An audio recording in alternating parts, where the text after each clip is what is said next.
رب اشرح لي صدري ويسر لي أمري واحلل عقدة من لساني يفقهوا قولي رب زدني علما وارزقني عملا سبحانك لا علم لنا إلا ما علمتنا إنك أنت العليم الحكيم.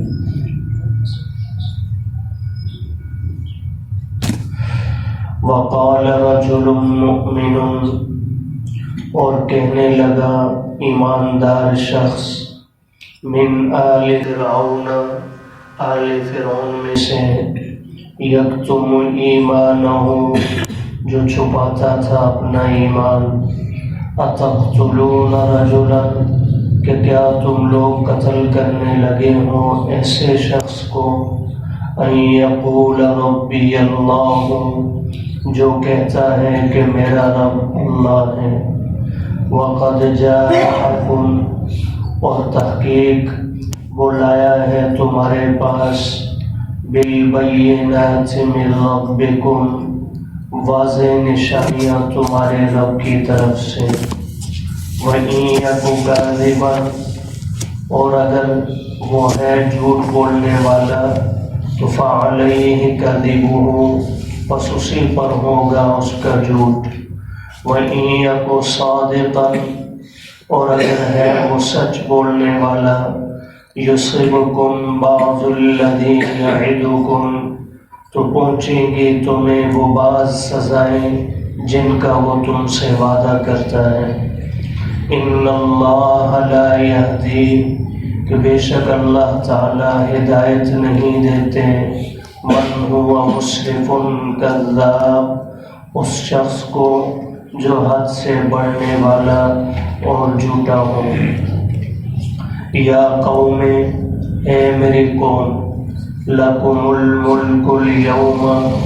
تمہارے لیے ہے بادشاہت آج کے دن، ظاہرین فی الارض، تم غلبہ حاصل کرنے والے ہو زمین میں، فمن ینصرنا، پس کون ہماری مدد کرے گا، من بأس اللہ، اللہ کے عذاب سے، ان جاءنا، اگر وہ ہم پر آ گیا. قال فرعون، فرعون کہنے لگا، ما اریکم، میں تمہیں نہیں سمجھاتا، الا ما ارى، مگر وہی بات جو میں دیکھ چکا ہوں، وما اہدیکم، اور میں تمہاری رہنمائی نہیں کرتا، الا سبیل الرشاد، مگر درست راستہ کی طرف.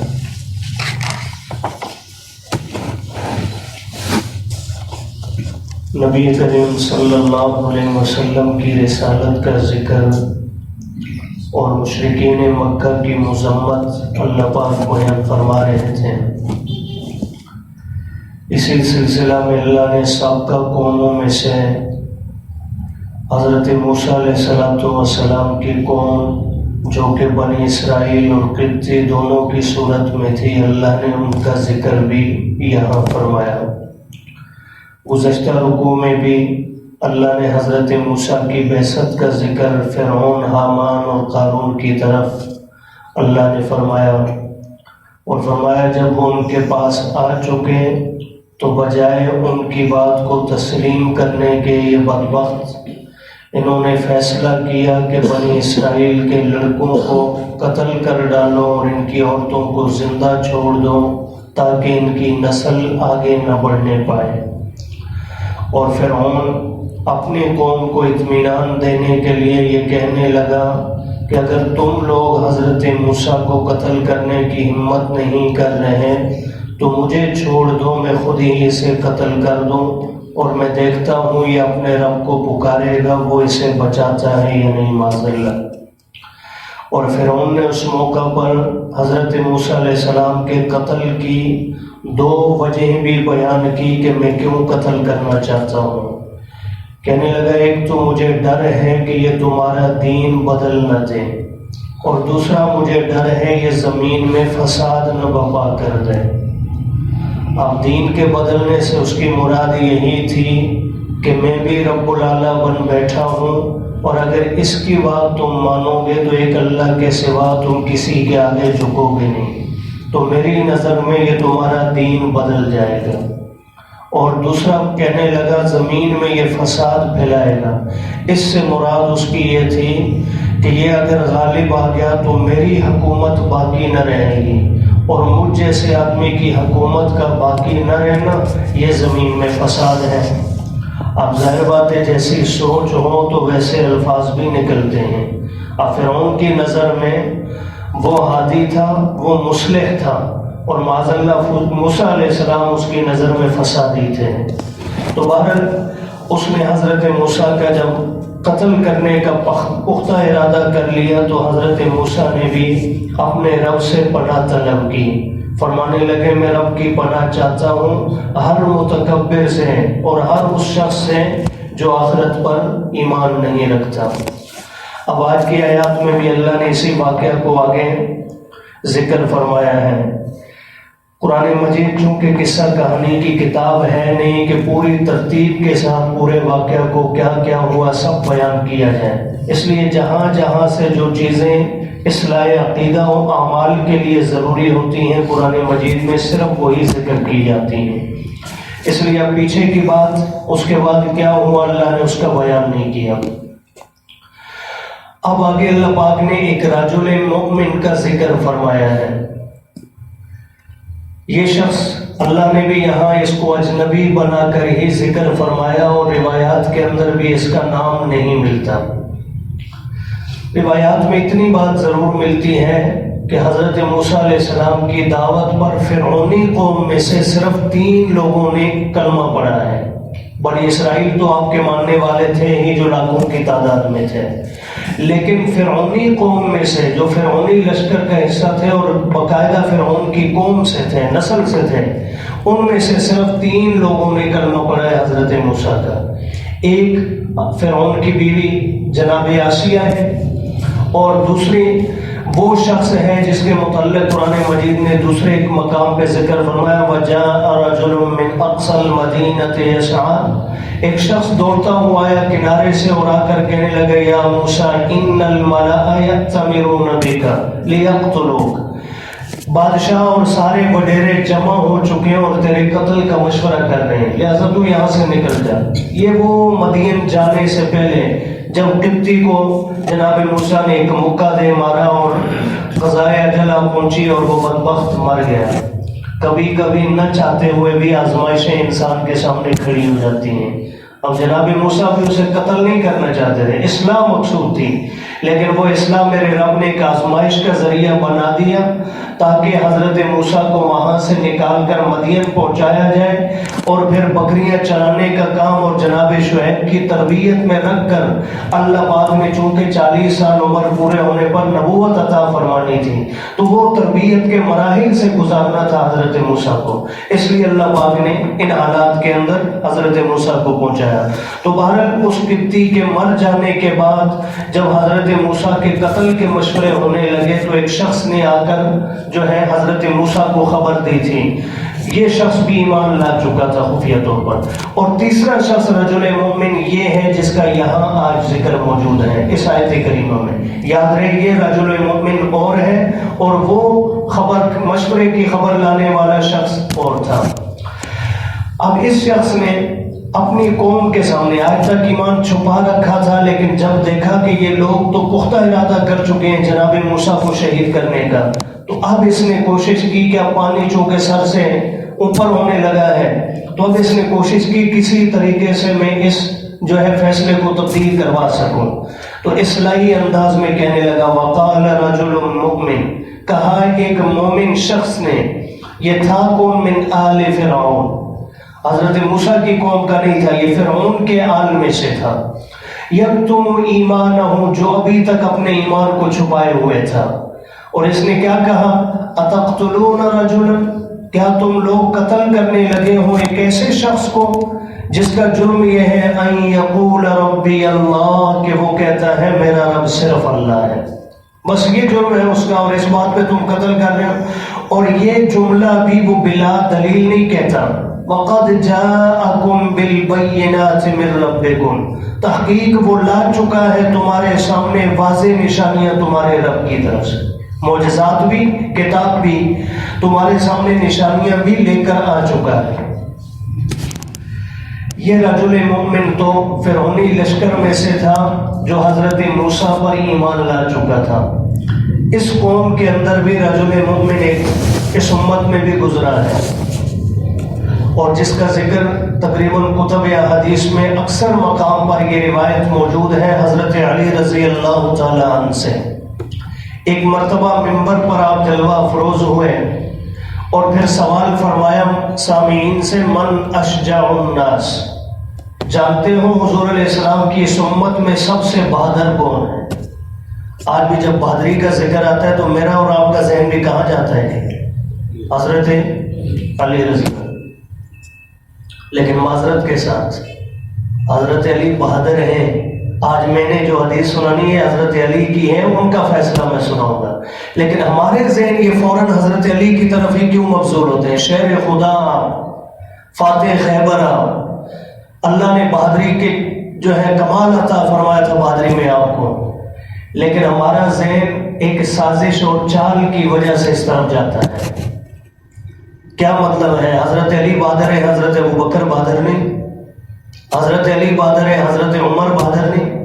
حضرت علی بہادر ہے، حضرت عثمان بہادر نہیں؟ حضرت علی بہادر ہے، باقی صحابہ 1.25 لاکھ کم و بیش وہ بہادر نہیں تھے، وہ بزدل تھے؟ نہیں، یہ ایک چال کے ذریعے ایسا ذہن بنا دیا گیا ہے، مائنڈ سیٹ بنا دیا گیا ہے کہ بہادری کا لفظ جب بھی آتا ہے حضرت علی ہی کی طرف نظر جاتی ہے، باقیوں کو ہم دوسرے لفظوں میں اگرچہ زبان سے کہتے نہیں لیکن سمجھ رہے ہوتے ہیں کہ گویا ان میں بہادری نہیں تھی۔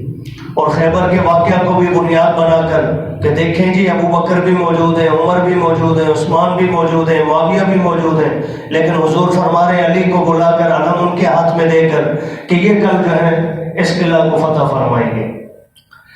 تو یاد رکھیے ایک فیصلہ میرا آپ کا ہے، اور میں نے کہا میں فیصلہ اپنا نہیں سنا رہا ہوں، میں اسی شہر خدا